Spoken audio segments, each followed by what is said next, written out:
Kamalapur rail স্টেশনের 2 নম্বর প্ল্যাটফর্মে, এবং এই 2 নম্বর প্ল্যাটফর্মে আমার ঠিক পাশেই যাচ্ছে সিলেটগামী একটি ট্রেন কিন্তু এখানে রয়েছে। সেই সিলেটগামী ট্রেনেই ঈদের আনন্দ পরিবারের সাথে উপভোগ করার জন্য অনেকেই কিন্তু যাত্রা করছে। আমরা সরাসরি 2-1 যাত্রীর সাথে একটু কথা বলবো। ভাই, এবারের ঈদ কিভাবে উদযাপন করার পরিকল্পনা করছেন? অন্য কারোর কাছে দেখেন, আমি আসলে কখনো ওই রকম কথা বলি নাই। তো প্রিয় দর্শক, যেমনটা আপনারা শুনলেন, আমরা কথা বলার চেষ্টা করছিলাম যাত্রীর সাথে। হ্যাঁ, একটু কথা বলি। এইবারের ঈদ কিভাবে উদযাপন করার পরিকল্পনা করছেন? এবার আসলে আমি মূলত বিমানবন্দর যাব। এবার বাড়িতে যাওয়ার চিন্তাভাবনা নাই, একটু ব্যবসা বাণিজ্য একটু খারাপ যাচ্ছে, তো চিন্তাভাবনা আছে ইনশাল্লাহ কোরবানিতে যাবো বাড়িতে। তবে এবার ঈদ জার্নিটা মোটামুটি সেফ। আমি তো প্রায় প্রতিদিনই যাতায়াত করি কমলাপুর টু এয়ারপোর্ট, তো এবার অনেকটা স্বস্তিদায়ক জার্নি হচ্ছে। ট্রেনগুলো সময় মতো ছেড়ে যাচ্ছে, 2-1টা ট্রেন অ্যাক্সিডেন্টলি প্রবলেম ছাড়া সবগুলো সময় মতোই যাচ্ছে। আচ্ছা, গতবারের ঈদের তুলনায় এবার কোনো পার্থক্য লক্ষ্য করছেন কিনা? গতবারে বেশ কয়েক বছর যাবৎ ধরে ট্রেনে তো আপনার সফরটা আরামদায়ক হচ্ছে এই কারণ বিনা টিকিটের যাত্রীগুলোকে প্রবেশ করতে দিচ্ছে না মেইন গেট থেকে, টিকিট ছাড়াই আসতে হচ্ছে। দ্যাটস ওয়াই ট্রেন জার্নিটা মোটামুটি গত বছর এরকমই ছিল, তবে এবছর আরেকটু ভালো মনে হচ্ছে গত বছরের চেয়ে। ওকে, ধন্যবাদ। প্রিয় দর্শক, যেমনটা আপনারা শুনলেন, টিকিট ব্যতীত যাত্রা করতে না দেওয়ার কারণে গত বছর টিকিট ব্যতীত যাত্রা করতে না দেওয়ার কারণে গত বছরের তুলনায় এই বছর ট্রেনের যে যাত্রী তাদের চাপটা এবার কমে গিয়েছে। প্রিয় দর্শক, আমরা আরও কয়েকজনের সাথে একটু কথা বলে আপনাদেরকে জানানোর চেষ্টা করব। ভাই, একটু কথা বলতাম, এইবারের ঈদের পরিকল্পনা কি নিয়েছেন, কিভাবে উদযাপন করবেন এইবারের ঈদ? আলহামদুলিল্লাহ ভাই, আল্লাহর শুকরিয়া। এবার প্রথম ছুটি যাচ্ছি ঈদে, তো মোটামুটি রেলের যে ব্যবস্থাটা আগের চেয়ে অনেক উন্নত মানের, সিকিউরিটি পারপাস সব কিছু আলহামদুলিল্লাহ খুবই ভালো লাগছে, এবং কোনো ধরনের হ্যারাসমেন্ট হয় নাই টিকিট নিয়েও। প্লাস যাই হোক, আশা করি এবার ঈদটা এবং ভালোভাবেই কাটবে, সবারই ভালোভাবে কাটবে আশা করি। গতবারের তুলনায় এবার কোনো পার্থক্য দেখছেন কিনা? হ্যাঁ, গতবারের তুলনায় এবারের অনেক পার্থক্য দেখছি।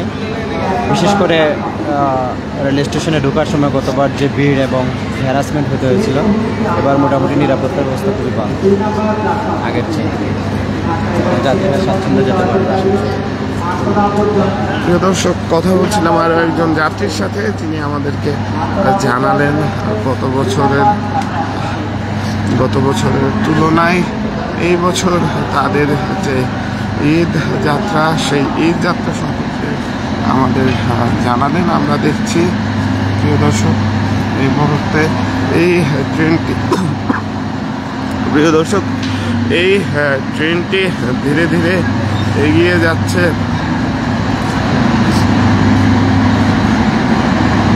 ট্রেনটি ধীরে ধীরে এগিয়ে যাচ্ছে।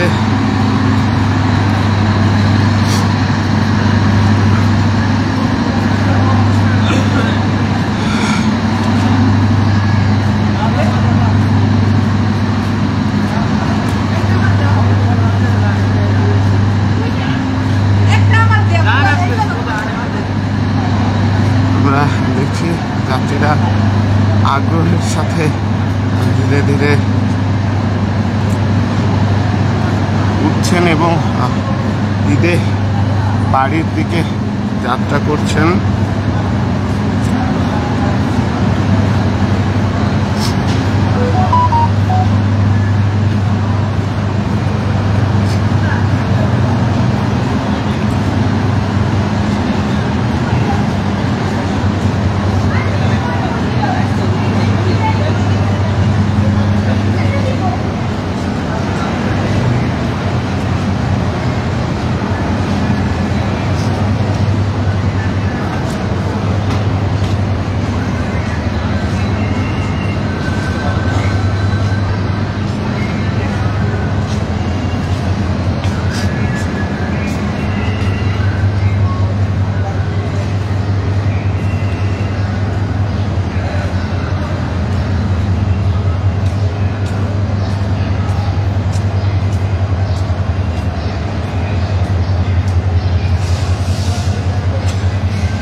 এখনো এই ট্রেনের যে বগি অর্থাৎ ইঞ্জিন, এই ইঞ্জিনটি এখনো এসে কিন্তু এর সাথে সংযুক্ত হয়নি।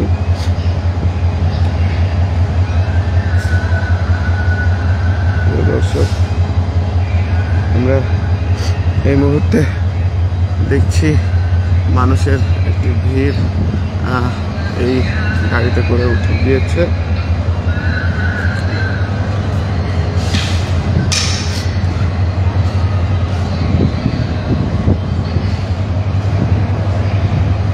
আমরা দেখছি এখানে নিরাপত্তার জন্য পুলিশ সদস্যরা মোতায়েন রয়েছে।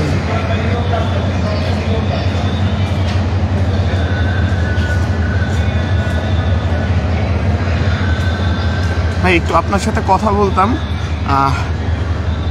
এইবারের ঈদ কিভাবে উদযাপন করার পরিকল্পনা করছেন? ভাই, আমাদের উদযাপন তো যাত্রী নিয়ে। এখন আমরা ঈদ কোথায় করতে পারি সেটা এখন অনিশ্চয়তা নাই। হয়তোবা যদি 30 রোজা হয় তাহলে গাড়িতে ঈদ করতে হবে, আর যদি 29 রোজা হয় তাহলে ঢাকায় করতে পারবো। তাহলে ঢাকায় করতে পারবেন। পরিবার কোথায় আছে?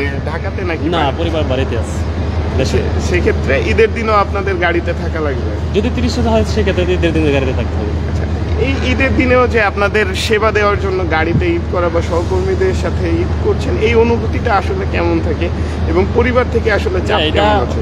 আসলে কি, এটা তো অভ্যস্ত হয়ে গেছে না, ভালোই লাগে, সব মিলাই ভালো। ঠিক আছে।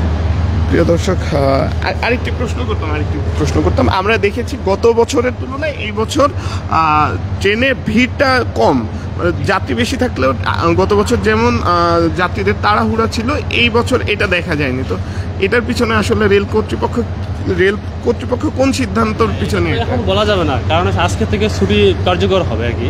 তা আজকে বিকেল থেকে বলা যাবে যাত্রী কীরকম পায়, এখন বলা যাচ্ছে না। তবে আশা করা যায় যাত্রী হবে, আজকে বিকেল থেকে সম্ভবত হতে পারে।